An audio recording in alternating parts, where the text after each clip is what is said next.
دیکھیں یہاں خدا بابل کے بارے میں کیا فرماتا ہے۔ یہ یرمیہ باب 51 آیت 24 میں ہے، اور میں بابل کو اور کسدستان کے سب باشندوں کو اس تمام نقصان کا جو انہوں نے صہیون کو تمہاری آنکھوں کے سامنے پہنچایا ہے عوض دیتا ہوں۔ خداوند فرماتا ہے وہ اس کے ساتھ کچھ بھی بھول سکتے ہیں، لیکن انہوں نے غلط کام کیا۔ وہ خدا کی ہیکل میں گھس گئے اور اس کے خزانے لے گئے۔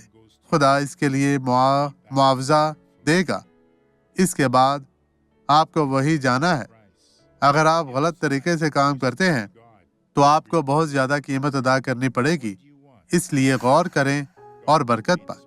آئیں اب دعا کریں۔ خدا اس شخص کو برکت دے، بدی ان کی زندگی سے ہمیشہ کے لیے چلی جا، غائب ہو جا، یسوع کے نام میں۔ اور آپ کہیں میں ایمان رکھتا ہوں۔